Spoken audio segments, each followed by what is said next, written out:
Nak dikatakan Allah Ta'ala berkuasa membinasakan sifat sama ni, mana boleh? Kalau sifat sama Allah boleh binasa, menunjukkan sifat sama Allah bukanlah wajib. Faham baik-baik. Wajib ni mana sesuatu yang sedia ada, kekal ada, sentiasa ada selama dia tak boleh berubah menjadi tiada. Sebab tu kudrat tidak ada urusan dengan perkara wajib, dan kudrat tidak ada urusan dengan perkara mustahil. Contohnya anak Tuhan, contohnya anak bagi Tuhan. Anak bagi Tuhan perkara mustahil. Jadi jangan dikatakan Allah berkuasa menjadikan anaknya. Jangan kita kata Allah berkuasa menjadikan anaknya. Seandainya Allah berkuasa menjadikan anaknya, menunjukkan anak Tuhan itu bukanlah mustahil. Maknanya boleh ada anak Tuhan seandainya Allah jadikan. Dah mustahil, rosak akidah nanti kan. Rosak akidah. Jadi bukan urusan kudrat mengubah ataupun menjadikan perkara wajib, bukan urusan kudrat mengadakan benda mustahil, bukan. Perkara wajib dan mustahil tidak menerima ubahan. Yang menerima ubahan perkara yang harus pada akal. Sesuatu yang boleh ada, boleh tiada. Itu yang masuk bawah urusan ta'alluq sifat kudrat. Baik. Jadi malam ni apa pula peranan ataupun ta'alluq sifat kalam Allah Ta'ala? Dan bagi sifat kalam Allah, sifat penutur, yang dimaksudkan sifat penutur di sini kalam apa tuan-tuan? Siapa ingat lagi? Kalam ismi.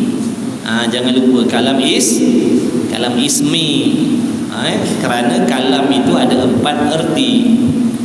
Kalam ismi, kalam nafsani, kalam masdari, kalam lafzi. Yang dimaksudkan, yang dibahaskan, dibincangkan pada sifat yang ke-13, sifat kalam, iaitu kalam dengan makna kalam ismi, iaitu sifat penutur yang ada pada zat Allah sedia kala lagi, yang tidak menyamai dengan segala sesuatu, bukan suara, bukan huruf, bukan bunyi, bukan bahasa dan sebagainya. Itu kalam ismi, sedia kala ada pada zat Allah dah. Baik, jadi kalam ismi Allah Ta'ala ni ada 3 ta'alluq yang dinamakan dia dengan ta'alluq dilalah namanya. Ta'alluq dilalah. Apa pula makna dilalah dah? Dilalah tu makna menunjukkan, nak bagi tahu. Mudah kita nak faham. Dilalah tu makna nak bagi tahu. Peranan kalam ni, ta'alluq kalam, nak bagi tahu. Kalau ta'alluq kudrat, menjadikan makhluk. Ta'alluq iradat, menentukan sama ada makhluk itu nak dijadikan ataupun tidak dijadikan. Itu peranan iradat, sifat kehendak Allah. Sama basar, ta'alluq apa? Menyatakan segala perkara yang ada, yang mawujud, semua nyata pada sama dan basar Allah Ta'ala. Ada pun ta'alluq kalam, namanya ta'alluq dilalah. Apa dilalah tu tak faham kita dalam bahasa Melayu. Apa benda dilalah? Menunjukkan. Peranan kalam ni nak menunjukkan. Peranan kalam Allah Ta'ala ni nak memberitahu, nak menceritakan sesuatu, nak memberitahu sesuatu, nak menunjukkan sesuatu. Itu nama dilalah. Dilalah, ta'alluq dilalah. Ertinya, erti dia lalah menunjuk ataupun bagi tahu dan beriwayat. Samalah tu, cerita, bagi tahu. Yang pertama dipanggil ta'alluq suluhi qadim. Ta'alluq suluhi qadim. Selalu dah kita dengar perkataan suluhi qadim. Tapi ini suluhi qadim bukan sama dengan suluhi qadim kudrat dulu. Kalau suluhi qadim sifat kudrat dulu dengan makna apa? Patut bagi Allah, layak bagi Allah menjadikan makhluk pada sedia kala lagi. Itu ta'alluq suluhi qadim bagi sifat kudrat. Malam ni kita bukan nak cerita tentang kudrat dah. Kita dah pindah dah. Nak cerita tentang sifat kalam pula. Nak cerita tentang sifat kalam Allah. Apa yang dikendaki dengan ta'alluq suluhi qadim bagi sifat kalam? Mula-mula fahamkan dulu perkataan suluhi. Suluhi makna Melayunya boleh, patut, layak. Itu suluhi. Suluhi makna patut, suluhi makna padan, suluhi makna layak, suluhi makna boleh. Suluhi. Contohnya saya ni Allah jadikan sifat penutur pada diri saya. Saya ada sifat penutur, saya ada sifat kalam. Dalilnya ni sekarang ni tuan-tuan perempuan rahimakumullah boleh mendengar apa yang sedang saya tuturkan, dan tuan-tuan sedang melihat saya sedang berkata-kata. Inilah dalil menunjukkan saya ada sifat penutur. Tapi bukan seperti sifat penutur Allah. Sifat penutur saya baharu. Baik. Jadi oleh kerana saya memiliki sifat penutur, maka patut bagi diri saya, layak bagi diri saya, boleh bagi diri saya nak bertutur pada bila-bila masa. Meskipun contohnya saya datang masjid hari ni awal pukul 6.30 tadi, saya dah datang terpacak kat sini contoh. Walaupun tak ada manusia lagi, patut tak saya bercakap? Boleh tak saya bercakap? Walaupun waktu tak ada manusia, boleh tak saya bercakap? Kalau olah sikit ayatnya, suluhi, patut saya bercakap walaupun tidak ada makhluk lagi dalam masjid ni. Boleh saya nak bercakap. Kenapa? Kerana saya tak bisu. Saya tak bisu. Walaupun tak ada orang datang lagi, saya boleh bercakap. Patut saya nak bercakap, boleh saya nak bercakap, layak saya nak bercakap. Itu yang dimaksudkan dengan suluhi. Makna boleh. Boleh berlaku. Kalau saya nak bercakap, boleh. Kalau saya nak cakap, layak. Kalau saya nak cakap, patut. Kenapa pula boleh? Kerana saya tak bisu. Tu dia. Jadi ta'alluq suluhi qadim. Jadi sekarang faham dah makna suluhi. Suluhi makna patut bagi Allah Subhanahu wa taala nak berfirman qadim, sedia kala lagi. Sedia kala lagi patut bagi Allah nak berfirman, layak bagi Allah nak berfirman, layak bagi Allah nak berkalam pada sedia kala lagi. Meskipun tidak ada segala sesuatu makhluk, meskipun tidak ada segala sesuatu, sedia kala lagi Allah layak nak berfirman, Allah boleh nak berkalam. Kenapa? Kerana sedia kala lagi Allah telah memiliki sifat penutur tu. Boleh setakat situ. Walaupun tak ada makhluk. Bukankah sifat kalam Allah Ta'ala itu qadim, sedia kala? Sifat kalam Allah bukan baru. Bukan asalnya Tuhan bisu kemudian baru dia ada sifat penutur. Bukan. Mustahil. Sedia kala lagi Allah telah pun memiliki sifat kalam, sifat penutur tu. Tidak ada permulaan bagi adanya sifat kalam Allah Ta'ala pada zat Allah Ta'ala. Tak seperti sifat kalam kita yang baharu ni. Allah ciptakan kita dulu, Kemudian Allah bagi hidup, boleh hidup tapi tak boleh bertutur lagi. Kemudian baru Allah jadikan sifat penutur kita. Betul tak? Jadi sifat penutur kita baharu. Apa erti baharu? Tiap-tiap sesuatu yang ada permulaan, itu nama baharu. Lawannya qadim, sedia kala. Sedia kala bermaksud sesuatu yang tidak ada permulaan. Jadi istilah-istilah macam itulah yang kita nak kena fahamkan. Bila kita ngaji tauhid, itulah di antara istilah yang selalu akan bermain-main. Kalau kita tak faham nanti dengar baharu, apa makna baharu ni? Apa makna qadim ni? Apa makna sedia kala ni? Banyak orang yang salah faham dengan erti sedia kala ni. Ada yang faham sedia kala dengan makna lama ada. Sedia kala bukan lama ada. Sedia kala makna sedia ada. Kalau sedia kala makna lama ada, itu sifat makhluk, bukan sifat Allah. Telah lama ada, itu makhluk. Allah bukan telah lama ada, Allah sedia ada. Apa maksud sedia ada? Tidak ada permulaan. Baik. Ta'alluq suluhi qadim. Jadi suluhi tadi kita dah faham dah. Maksud suluhi ni patut. Suluhi makna padan, layak, boleh. Qadim maknanya sedia kala. Bila dikawinkan, digabung, digandingkan suluhi dengan qadim, memberi makna apa?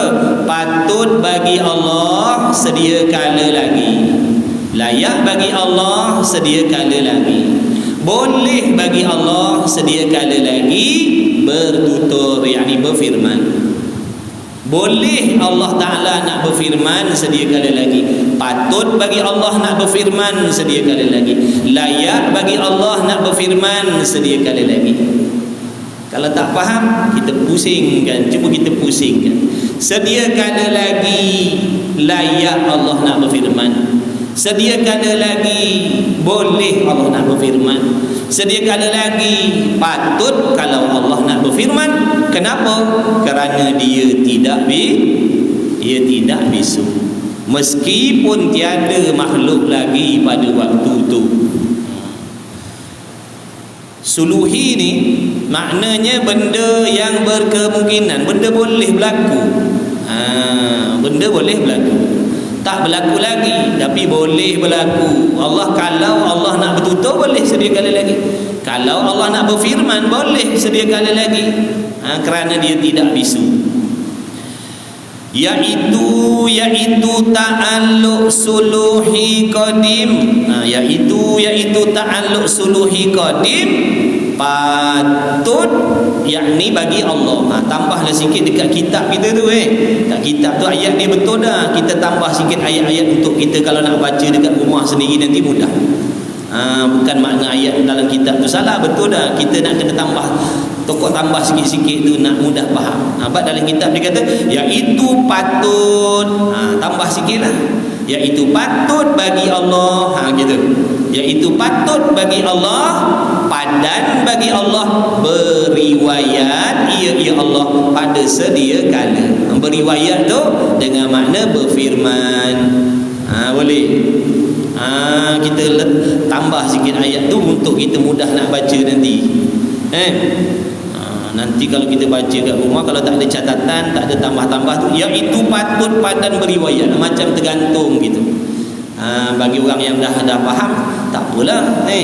Bagi kita, boleh jadi kita tak berapa faham ayat tu. Iaitu patut padan beriwayat. Apa benda? Iaitu patut bagi Allah, padan bagi Allah, beriwayat ia pada sedia kala lagi. Jadi perkataan patut, perkataan padan tu nak tafsirkan makna suluhi tu.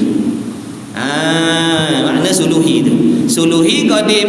Apa suluhi qadim? Patut, padan, beriwayat. Patut, padan, yakni boleh bagi Allah, padan bagi Allah, beriwayat, berfirman ia Allah pada sedia kala lagi, boleh. Suluhi makna boleh. Boleh. Kalau orang tanya, patut ke Allah Ta'ala nak berfirman sedia kali lagi sedangkan Nabi tak ada, Rasul tak ada, alam pun tak ada? Jawabnya patut. Jawabnya boleh. Dia berkuasa nak berfirman sedia kali lagi walaupun tidak ada segala sesuatu. Kenapa? Kerana dia telah pun memiliki sifat penutur sedia kali lagi. Itu yang pertama, ta'alluq yang pertama. Yang keduanya, ta'alluq bagi sifat kalam dinamakan dengan tanjizi qadim. Tanjizi ni apa pula makna tanjizi? Tanjizi ni tuan-tuan puan rahimakumullah, tanjizi ni maknanya telah lulus, telah jadi, telah berlaku. Tu tanjizi. Makna dah jadi dah. Bukan patut dah. Bukan patut-patut, dah pun jadi, dah pun berlaku. Bila sesuatu tu dah berlaku, dah jadi, namanya tanjizi. Kalau belum, namanya suluhi. Suluhi itu makna patut saja, benda tak jadi lagi, patut saja. Kita ada RM10 sekarang. Kita ada RM10 dalam poket. Sekarang ni patut, layak, boleh kalau kita nak beli mi goreng mamak, boleh. Kenapa boleh? Dah ada kelayakan, dah ada kemampuan RM10 dalam poket. Makna kalau nak beli boleh tak? Boleh. Patut ke nak beli? Patut. Layak ke? Layak. Kan ada RM10 dah. Itu suluhi. Dah beli ke belum? Belum. Dalam masjid lagi, tak beli lagi. Cuma cerita kalau nak beli sekarang pun boleh, sebab dah ada RM10 dah. Tu suluhi, patut. Balik sekarang kita singgah mana-mana kedai, kita pun beli. Bila beli tu, berlaku pembelian tu, tanjizi namanya. Lulus dah. Jadi dah berlaku dah pembelian tu. Bukan kata patut beli, dah berlaku pembelian dah. Tu tanjizi. Okey. Tu buat contoh nak dekatkan faham. Buat contoh tu nak dekatkan kepada faham. Bak dulu ada juga kita ngaji juga. Tapi apabila istilah-istilah yang macam tadi tu tidak diterangkan, dia jadi macam tergantung. Suluhi qadim selalu dengar, tapi kita tak faham apa suluhi qadim ni. Apa benda suluhi qadim ni? Apa benda? Lepas tu tanjizi hadis pula. Apa benda tanjizi hadis ni? Lepas tu kena huraikan kat situ. Bila huraikan dalam bahasa kita Melayu, insya-Allah boleh faham lah kot. Takkan tak faham kan? Patut, bahasa Melayu kata patut, Arab kata suluhi, Melayu kata patut, boleh. Takkan kita tak faham? Iaitu tanjizi qadim, makna qadim sedia kala.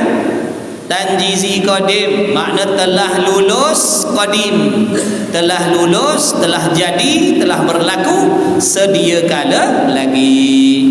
Itu tanjizi qadim, telah lulus, telah jadi, telah berlaku sedia kala lagi. Iaitu berlaku. Kita tambahlah sikit, iaitu telah berlaku. Iaitu telah berlaku dan telah luluskan, telah jadi persediaan bagi berkata-kata pada sedia kala lagi. Siapa ingat ni kena pada makna kalam yang nombor berapa? Dulu kita belajar ada 4 kan. Ni apa maksud? Kalam nafsani tu. Tengok terjemahan dia. Kalam yang pertama, kalam ismi, sifat penutur Allah. Kalam kedua dengan makna kalam nafsani. Apa kalam nafsani? Persediaan, kehendak nak bertutur sesuatu. Kita buat contoh, boleh jadi ada yang tak faham lagi ataupun yang baru dengar malam ni. Apa itu kalam nafsani? Kita buat contoh. Saya ada sifat kalam, saya boleh bertutur. Teman-teman, kawan-kawan semua, sahabat-sahabat jemaah sekalian semua pun samalah, ada sifat penutur. Sekarang ni dalam diri kita ni telah ada kehendak nak menceritakan sesuatu apabila kita berjumpa dengan kawan kita lepas ni, ataupun bila kita nak balik rumah sekarang dah ada benda kita nak cerita dengan anak bini kita. Sekarang ni dah ada dah persediaan nak cerita. Sekarang ni dah ada balik sekarang nak cerita dengan anak bini kita, bagian program besok pagi contoh. Jadi persediaan tu, cadang tu dah ada dah sekarang. Cuma belum cerita lagi, belum jumpa orang dia, belum bertemu dengan orang dia lagi. Tapi cadang tu dah ada dah. Persiapan tu dah ada. Balik ni kan nak cerita pasal gini-gini, besok nak pergi bagian. Sekarang ni dah ada dah. Itu namanya nafsani. Kalam nafsani namanya. Tiba-tiba balik sekarang kita pun cakaplah dengan anak kita, Mamat, besok gini. Lulus dah perkataannya, lulus dah apa yang kita nak suruh, lulus dah apa yang kita nak larang, ataupun lulus dah apa yang kita nak ceritakan. Dah pun ceritakan. Bila balik sekarang jumpa anak kita pun ceritakan. Tiba-tiba anak kita tanya, ayah sejak bila ayah terfikir nak cakap benda macam ni? Tadi dari masjid lagi tadi. Daripada masjid tadi dah ada cadang nak cakap dah, tapi kau tak datang, kau tak ikut ke masjid, ni balik baru cerita. Boleh faham tak tu tuan-tuan? Maksudnya kalam nafsani ni pada Allah ni sedia kala lagi telah ada pada kehendak Allah. Contohnya nak menyuruh sesuatu, nak melarang sesuatu, nak beriwayat tentang sesuatu tu dah ada pada zat Allah sedia kala lagi dah.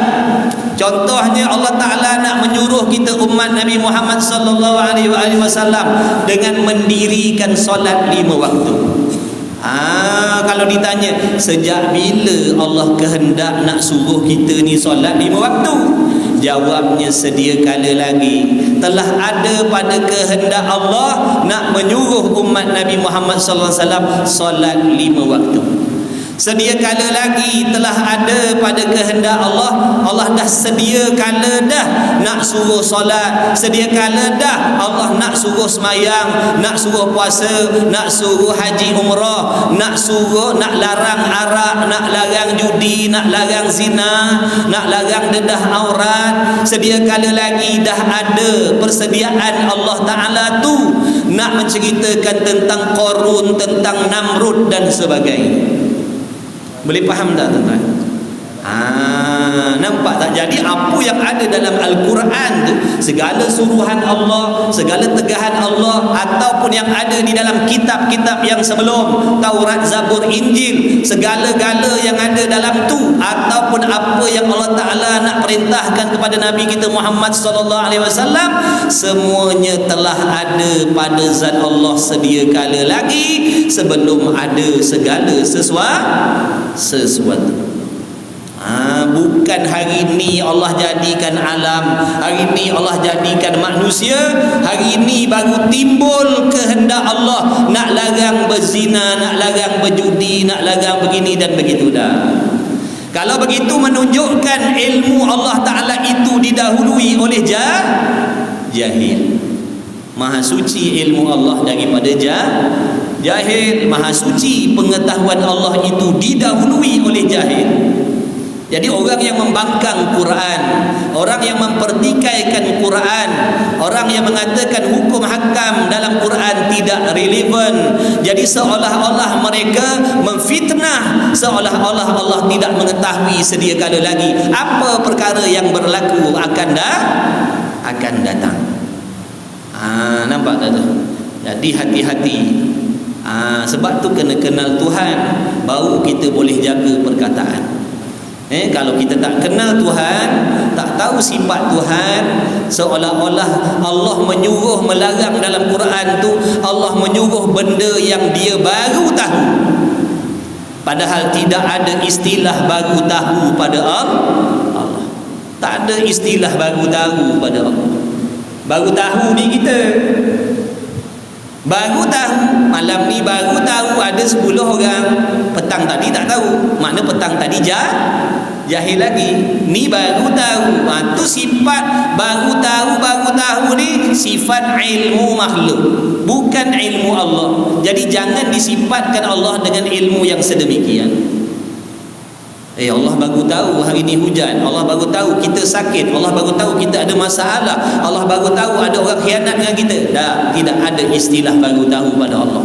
Sedia kala telah diketahui oleh Allah tentang segala-gala perkara, yang zahir, yang batin, yang nyata, yang tidak, semuanya telah ada dalam pengetahuan Allah sedia kala lagi, meskipun alam belum diciptakan pada waktu itu. Malam ni kita pakai baju apa, duduk tang mana ke Allah baru tahu kita duduk masjid bacang malam ni, ke Allah baru tahu yang kita duduk saf hadapan, ke Allah baru tahu kita nyanda tiang. Dan sedia kala lagi telah ada dalam ilmu Allah. Itu hebatnya. Bila kita faham, baru nampak kebesaran, kekuasaan, kesempurnaan pengetahuan Allah. Patutlah kata maha mengetahui, maha berkuasa, maha begini, maha begitu. Sebab sifat dia tak sama seperti sifat makhluk. Itu tanjizi qadim. Yang kedua, bagi sifat kalam, iaitu berlaku dan luluskan persediaan bagi berkata-kata pada sedia kala lagi. Ini kembali kepada kalam nafsani. Tengok balik kalam nafsani tu, huraian dia tu. Muka surat 66 tu dah ada tu. Muka surat 66 peringkat kedua tu, kalam nafsani. Baca balik situ lah. Tengok balik. Kalau saya pegang pada sifat, saya jadi berkata-kata pada diri saya bahawa saya tak punya diri sendiri lagi, kerana semua dalam pengetahuan Allah. Tak boleh. Saya jadi buat perkara. Kita tak boleh nak berserah kepada Allah meskipun pada i'tiqad kita Allah telah mengetahui segala-galanya. Kita diperintah oleh Allah untuk berusaha dan berikhtiar mencari sesuatu kebaikan, berusaha berikhtiar meninggalkan kekurangan, kejahatan dan sebagainya. Bukan bermaksud apabila kita yakin Allah telah mengetahui segala-galanya, kita tak mahu berdoa kepada Allah. Contoh, berdoa lah, Allah suruh berdoa. Sebab tu kita kena jaga i'tiqad dalam berdoa. Kita berdoa bukan maksud untuk memberitahu Allah. Kita berdoa bukan nak bagi tahu, kerana dia telah dah tu kenapa nak berdoa? Nak menzahirkan sifat kehambaan kita, nak menzahirkan sifat yang mana kita sentiasa berkehendak, berhajat, bergantung kepada Allah, nak menzahirkan sifat kehinaan kita. Lagi pula berdoa itu satu ibadat yang disuruh oleh Allah. Jangan kita berdoa kerana kita i'tiqad kalau saya tak berdoa Allah tak tahu hajat saya. Jangan merosakkan akidah tu. Malam ni nak bangun pukul 2 pagi nak buat solat hajat. Sebab kalau aku tak buat solat hajat, nanti Tuhan tak tahu apa yang ada dalam hati aku ni. Jadi malam ni nak buat solat hajat, nak bagi tahu Tuhan. Salah tu tuan-tuan. Kita berdoa bukan nak bagi tahu, dia dah tahu dah sedia kala lagi. Dia yang atur apa ayat perkataan yang akan keluar daripada mulut kita. Kita berdoa bukan kerana nak bagi tahu Tuhan, nak bermanja-manja dengan Tuhan, nak menzahirkan kehambaan, nak menzahirkan yang kita ni sentiasa berhajat kepada Allah. Yang kaya berhajat kepada Allah. Walaupun dia kaya, dia berhajat kepada Allah supaya Allah mengekalkan kekayaan dia. Betul? Betul ke tidak? Kita yang beribadat ni, yang malam ni diberi taufik oleh Allah, boleh semayang, boleh duduk dalam kelas ni, berhajat tak kepada Allah? Berhajat kepada Allah supaya nikmat taufik ni dikekalkan oleh Allah, jangan ditarik. Kerana kalau nikmat taufik ni ditarik oleh Allah, kita tak datang masjid dah tuan-tuan, tak boleh ngaji dah. Orang maksiat berhajat kepada Allah supaya Allah memberi taufik kepada dia meninggalkan maksiat dan melakukan ibadat. Yang taat berhajat kepada Allah agar mengekalkan taufik supaya boleh kekal dalam taat. Tak ada yang tidak berhajat kepada Allah. Iftiqaru ilaihi ma siwa, sekaliannya berkehendak bergantung kepada Allah. Jadi kita berdoa, tanda-tanda pergantungan hamba kepada Allah. Samalah kita bertahlil, la ilaha illallah, la ilaha, apa kuat-kuat tu, Tuhan bukan pekat. Assalamualaikum. Bagi salam kita. Kita bertahlil dengan suara yang kuat, nada yang kuat, bukan kerana nak memperdengarkan pada Allah.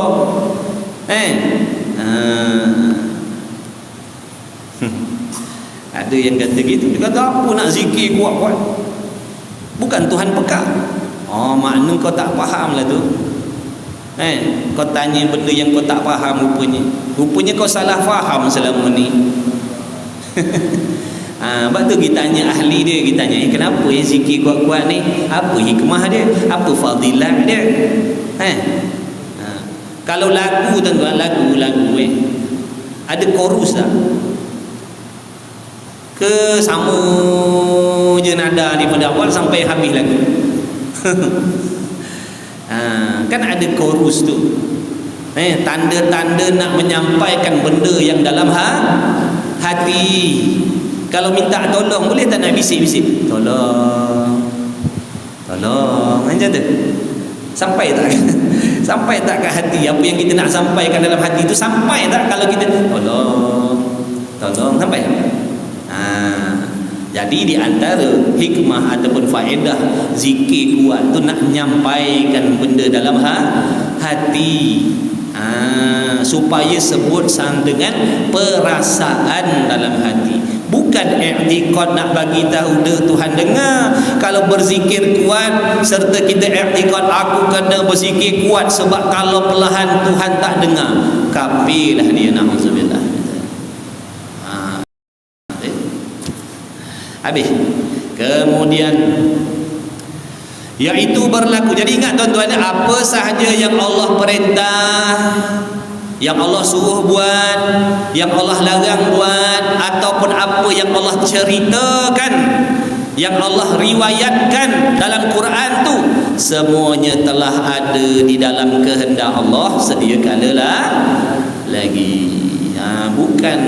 Bukan baru timbul kehendak Allah. Rupanya manusia ni jahat perangai. Rupanya manusia ni suka mencuri rupanya. Kalau macam tu nak suruh kerak tangan lah, dah sedia kala lagi Allah dah tahu dah. Dia yang jadikan manusia, dia tahu. Dia yang jadikan nafsu, dia yang jadikan setan iblis. Dia tahulah dia pemiliknya.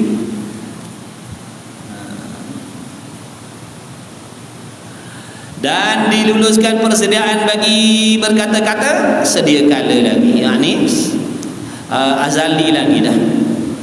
Azali lagi dah. Allah dah memang cadang. Mudah nak faham guna bahasa kita, dah sedia kala lagi Allah dah cadang nak suruh semayang, dah cadang nak suruh puasa, dah cadang nak suruh begini dan begitu, dah cadang nak ceritakan tentang Fir'aun, tentang Namrud, tentang Qarun dan sebagainya. Sedia kala lagi dah ada dah pada Allah. Sebab apa? Sebab dia dah tahu sedia kala lagi. Meskipun Fir'aun tidak dijadikan lagi oleh Allah sedia kala lagi, tapi ilmunya tentang Fir'aun tu dah ada dah. Ilmunya tentang manusia yang minum arak, yang berjudi, yang berzina, dedah aurat tu dah ada pada ilmu Allah, pada Allah sedia kala dah ada dah. Meskipun yang nama manusia belum diciptakan lagi. Kan kita dah belajar ta'allum ilmu. Apa ta'allum ilmu? Peranan ilmu apa? Takluk inkishaf, nyata segala perkara, terbuka segala perkara yang wajib, segala perkara yang mustahil, hakikat yang wajib, hakikat segala perkara yang wajib, yang mustahil dan yang harus, semua telah ada pada pengetahuan Allah. Sedia kala lagi dengan tidak didahului oleh jahil. Waktu wali-waliullah tu, ahlillah tu tuan-tuan, dia sentiasa sangka baik dengan Allah. Dia tak keluh kesah dengan musibah dan macam-macam yang dia hadapi. Sebab apa? Iman dia tu pada Allah, imannya tentang ilmu Allah. Tak perlu dia nak mengeluh, tak perlu nak begini dan begitu. Tu martabat mereka lah. Martabatmu orang-orang ma'rifatullah tu. Kita ni bukan, kita ni baru nak belajar, belum beribadat lagi, baru nak belajar beribadat, baru cari ilmu nak guna pakai nak beribadat, belum beribadat lagi. Orang makrifah tu lain, orang dah sampai makam makrifatullah tu, wali-waliullah tu lain. Sebab tu ada di kalangan mereka yang tidak berdoa. Kita disuruh berdoa. Peringkat tu dia bukan nak menafikan apa yang Allah suruh. Dia sendiri malu, segan, silu dah dengan Tuhan nak doa. Tak mengeluh, tak minta. Sebab cukup dah, Allah dah tahu sedia kala lagi keperluan dia. Kita tak boleh tiru tuan-tuan. Jangan tiru. Ibadat tak boleh tiru-tiru. Jangan tiru-tiru. Kita nak tiru orang tingkatan 6 atas. Punya amalan mana boleh. Kita pratadika, kena buat cara pratadika. Ni ada di kalangan kita nak tiru-tiru, mana boleh tiru-tiru. Tu anugerah Allah, tak boleh tiru. Allah tahu kita meniru, Allah tahu yang kita belum sampai makom tu. Jadi tak payah nak berlakon-lakon macam waliul Allah, tak payah nak berlakon-lakon macam waliullah, tak nak berdoa lah begini dan begitu. Kita orang awam buat cara orang awam. Belajar, ngaji, usaha, gitu. Yang ketiganya tanjizi hadis. Tanjizi hadis pula. Tadi tanjizi qadim. Tanjizi qadim makna sesuatu yang telah berlaku sedia kala lagi. Tanjizi qadim. Ni tanjizi hadis pula dah. Iaitu tanjizi hadis. Dilulus dan melakukan perkataan dengan suruh atau tegah atau cerita-cerita kepada makhluk. Contohnya apabila telah wujud makhluk yang namanya malaikat, contoh, maka Allah pun mulalah berfirman kepada malaikat. Allah mulalah berfirman kepada Rasul. Allah mulalah berfirman kepada Nabi, contohnya. Bila berlaku firman Allah pada hamba dia, contoh tu wa kallamallahu Musa tu, apabila Allah berkalam dengan Musa, itu yang dipanggil tanjizi hadis. Baru berlaku Allah berkata-kata dengan Nabi Musa. Baru berlaku Allah berkata-kata dengan Nabi kita Muhammad sallallahu alaihi wasallam. Contohnya pada malam Isra wal Mi'raj. Baru berlaku bila ada makhluk, Allah pun contohnya berfirman dengan Nabi tadi, berfirman dengan Rasul tadi, berfirman dengan malaikat tadi. Itu yang dikehendaki dengan tanjizi hadis. Hadis tu maknanya baru berlaku. Hadis tu makna baru. Hadis tu makna baru. Tanjizi tu makna lulus, kan? Tanjizi makna lulus. Lulus baru. Tanjizi makna jadi. Baru. Hadis makna baru. Jadi baru. Lulus baru. Tak faham pusingkan sikit. Baru jadi pun tak faham juga. Baru jadi, faham tak? Baru berlaku. Baru berlaku tu tanjizi hadis lah tu. Contoh kalau buat saya tadi, Petang tadi saya datang duduk seorang kat masjid ni. Saya patut kalau nak bercakap, boleh saya nak bercakap. Sebab saya tak bisu. Tapi saya tak cakap lagi sebab tak ada kawan saya nak cakap. Tiba-tiba datang seorang jemaah. Datang, saya pun Assalamualaikum. Saya pun mula bercakap dengan dia. Mula bercakap tu, baru bercakap tu tanjizi hadis namanya. Baru bercakap. Habis. Inilah 3 ta'alluq bagi sifat kalam. Ni 3 ni ta'alluq, urusan, peranan sifat kalam Allah Ta'ala yang qadim. Kalam Allah yang qadim, yang sedia kala tu. Dan dalil atas ada sifat kalam Allah Ta'ala, dan dalil makna bukti yang menunjukkan atas ada sifat penutur pada zat Allah Ta'ala itu, dalilnya, buktinya itu ialah kita fikir. Bila kata dalilnya kita fikir, namanya dalil akli. Namanya dalil akli. Dan tilik kepada makhluk ini. Mari kita fikir, mari kita renung, mari kita tilik kepada makhluk ni, kaji selidik makhluk ni. Kerana makhluk ni dalil. Jikalau tidak ada sifat kalam pada Allah Ta'ala, apa yang jadi tuan-tuan? Seandainya, jikalau, bukan suruh i'tiqad, bukan suruh i'tiqad Allah tidak ada sifat kalam, suruh fikir apa yang akan jadi seandainya Tuhan tidak bersifat dengan kalam. Cuba fikir dengan otak kita, dengan akal kita, apa jadi jikalau tidak ada pada Allah Ta'ala sifat kalam? Apa jadi?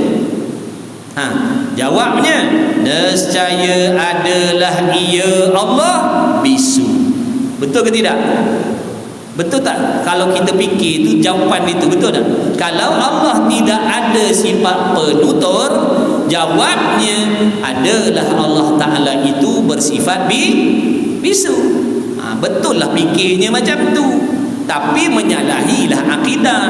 Tak patutlah Tuhan dikatakan sempurna, tiba bisu lah dah. Mana boleh berhimpun bisu dengan sempurna? Bisu tu kekurangan. Tu situ pun dah cukup jadikan dalil dah. Dalil akal. Dalil akal yang menunjukkan Tuhan mesti bersifat penutur. Tuhan mustahil bisu. Cukup setakat situ pun dah cukup dah kalau nak jadikan dalil. Macam mana cara dalil akalnya? Akal kita fikir, seandainya Allah Ta'ala itu bersifat bisu, sudah tentulah dia bersifat dengan lawan bagi bisu, lawan bagi penutur. Kalau seandainya Allah tidak ada sifat kalam, menunjukkan mestilah dia bersifat bisu, kerana kalam tu lawannya bisu, bertutur tu lawannya bisu. Kalau Allah tidak bersifat dengan bertutur, penutur, nescaya dia bersifat dengan lawan dia, iaitu bisu. Kalau Allah tidak bersifat hidup, maknanya dia mati. Betul tak? Dah tu akal boleh ke terima Tuhan mati? Layak ke? Patut ke akal kita nak menghukumkan Tuhan tu mati? Patut ke? Tak patut Tuhan tu mati. Sini, kalau Tuhan tidak bersifat dengan kalam, nescaya dia bersifat bisu. Patut ke Tuhan tu bisu? Tak patut. Mana-mana akal manusia yang boleh mematutkan Tuhan itu bisu, rosaklah akidah. Akalnya boleh terima, patutlah dia kata, boleh jadi Tuhan tu bisu, rosaklah akidahnya, murtadlah dia, na'udzubillah min zalik. Bisu tu sifat kekurangan. Jadi nescaya adalah ia Allah Ta'ala tu bisu. Situ pun dah mustahil dah, situ pun dah tak boleh terima dah pada akal kita. Tapi sambung lagi, panjangkan lagi dalilnya, heret lagi, bagi puas hati, bagi puas hati. Sambung lagi. Dan jika ada ia Allah tu bisu. Kita fikir seandainya Allah Ta'ala itu bersifat bisu, nescaya ada pada Allah Ta'ala satu penyakit yang menjadi kekurangan atas Allah Ta'ala. Betul ke tidak? Betul lah. Kalau Allah ada bisu, makna dah ada penyakit kekurangan pada Allah. Dan iaitu ada kekurangan ataupun ada penyakit yang membawa kekurangan pada Allah, mustahil, tak boleh terima. Itu maksud mustahil, tak boleh terima di akal sekali-kali, tidak boleh dibenarkan oleh akal sekali-kali ada penyakit pada Allah, ada kekurangan pada Allah. Mustahil. Ada kekurangan pada Allah, hukumnya mustahil. Apa erti mustahil? Sesuatu perkara yang tidak boleh diterima pada akal sekali-kali. Itu erti mustahil. Mustahil bermaksud sesuatu perkara yang tidak boleh dibenarkan oleh akal selama-lamanya. Jadi kekurangan pada Allah mustahil, tak boleh terima di akal sekali-kali, tak boleh terima di akal selama-lamanya. Ada kekurangan pada Allah Ta'ala, pada zat Allah. Mustahil kerana membawa kepada lemah Allah Ta'ala, menjadikan membawa kepada Tuhan itu bersifat lemah. Kalau ada kekurangan pada dia, membawa kepada lemahnya Allah, tidak sempurnanya Tuhan, maka apabila ia Allah lemah, nescaya tidak ada sesuatu daripada makhluk ini. Dan seandainya Allah itu bersifat lemah ni lawan bagi kudrat. Kalau Allah tidak bersifat kudrat dengan makna dia lemah, nescaya makhluk ini pun dia tak adalah makhluk ini, tak adalah alam ini. Jangan kata alam, tuan-tuan, sebiji atom pun takkan wujud. Satu zarrah pun takkan wujud kalau seandainya Tuhan itu bersifat lemah. Dan iaitu makhluk ini tidak dijadikan oleh Allah dengan sebab Allah itu bersifat lemah. Batil. Dakwaan mengatakan makhluk ini tidak wujud kerana Tuhan lemah menjadikan dakwaan itu batil. Batal, Melayu kata batal, tak boleh pakai, karut je. Nak kata Allah tak jadikan alam, karut, batil, salah. Kenapa pula batil? Kerana makhluk ini sudah ada dengan musyahadah. Apa maksud musyahadah? Dah pandang dengan mata kita. Itu musyahadah sini. Sini musyahadah ni dengan makna apa? Kita dah menyaksikan dengan mata kepala kita ni. Tengok makhluk ni ada langit, ada bumi, ada bulan, ada bintang, ada masjid, ada manusia, ada haiwan, macam-macam makhluk dah ni yang kita tengok ni. Bila mata kita sendiri dah menyaksikan ada alam, ada makhluk, dah tentulah itu menjadi dalil bahawasanya Tuhan itu tidak lemah. Itulah dalil Tuhan bersifat dengan maha kuasa. Ada pun musyahadah kalau dalam tasawuf, makna memandang Allah dengan mata hati. Memandang Allah dengan mata hati, senantiasa merasakan kehadiran Allah dalam apa jua hal keadaan sekalipun. Melihat tanda-tanda, bukti-bukti perbuatan Allah pada makhluk. Itu musyahadah di sisi ilmu tasawuf tu. Ada musyahadah sini dengan makna melihat dengan mata kepala. Maka tetaplah, yakni setelah kita menilik kepada dalil-dalil tadi, setelah kita menilik, meneliti, menimbang-nimbang dengan akal, dengan melihat makhluk tadi, dapat jawapan dah bahawasanya nak katakan Tuhan itu bisu, tak boleh diterima pada akal. Maka tetaplah, makni pada nafsul amri, tetaplah, kejamlah, jazamlah pada hakikat perkara, dan juga tetaplah di hati kita sebagai akidah bahawasanya Allah Ta'ala tidak bersifat tidak bersifat bisu. Bisu pada Allah hukumnya wajib, mustahil atau harus? Bisu pada Allah wajib ke mustahil ke harus? Mustahil. Bisu pada kita makhluk wajib ke mustahil ke harus? Harus. Tidak bisu Allah wajib ke mustahil ke harus? Tidak bisu Allah wajib. Tak bisu itu wajib lah. Bisu itu mustahil. Bisu mustahil. Tidak bisu dan sabitlah sifat kalam padanya zat Allah. Sabit itu makna sungguhlah. Sabit itu dalam kitab tu sabitlah. Sabitlah dengan makna sungguh-sungguhlah. Sungguh-sungguhlah pada nafsul amri, pada hakikatnya ada sifat kalam, ada sifat penutur padanya, pada zat Allah. Itulah pengakuan yang sebenar. Jadi siapa-siapa yang dalam hatinya demikian, siapa-siapa yang dalam hatinya demikian, dia beriktikad dalam hati bahawa sesungguhnya aku yakin, percaya serta jazam hati aku Allah Ta'ala itu Tuhan yang memiliki sifat penutur. Sedia kala lagi dia tidak bersifat bisu, maha suci Allah daripada bisu.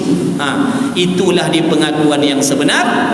Yang sebenarnya muafakat ia makna sama dengan nafsul amri, dengan pengakuan Allah Ta'ala seperti firman-Nya Allah Ta'ala. Ini dalil lagi. Ini dalil lagi, dalil naqli pula yang menunjukkan bahawasanya ada sifat penutur pada zat Allah Ta'ala. Wa in ahadum minal musyrikin istajarak fa'ajirhu hatta yasma'a kalam Allah thumma ablighu ma'manah. Dan jika seorang daripada musyrikin, musyrikin apa maksud musyrikin? Musyrikin ni bukan orang Arab, tuan-tuan. Mana-mana orang yang menyengutukan Allah, itulah dia musyrik. Ada Cina musyrik, ada India musyrik, ada orang Arab musyrik, ada orang Melayu musyrik. Musyrik ni makna menyengutukan Allah dengan sesuatu. Dia percayakan Allah maha berkuasa. Dalam masa yang sama dia percaya juga yang duit itu ada kuasa. Tu kafir musyrik lah tu.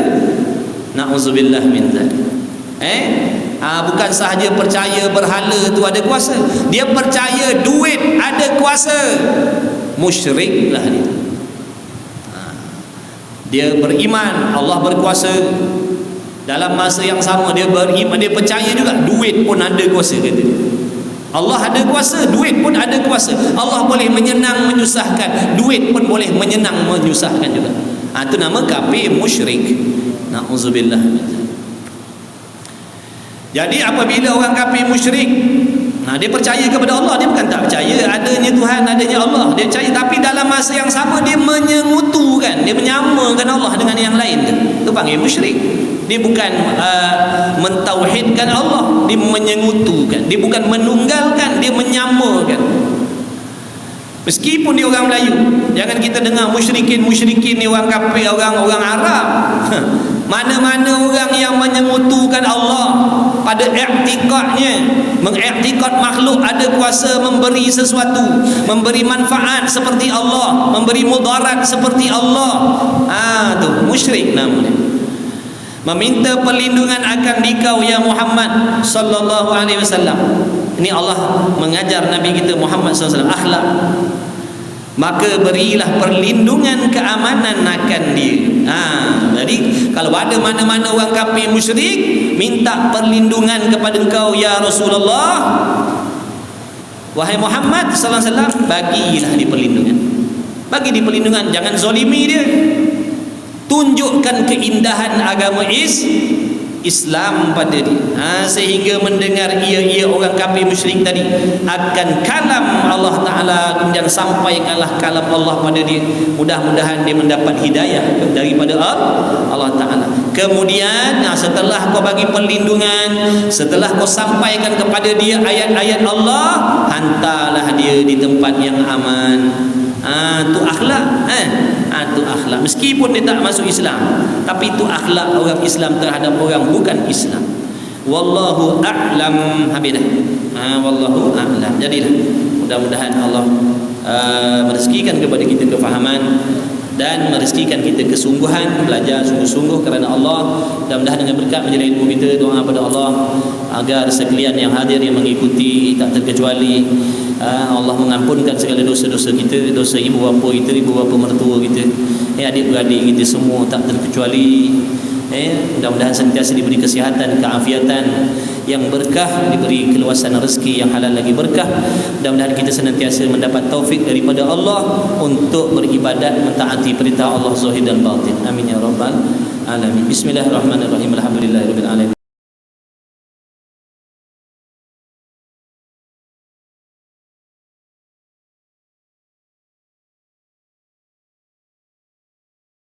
Alhamdulillahirabbil alamin. Wassalatu wassalamu ala rasulillah.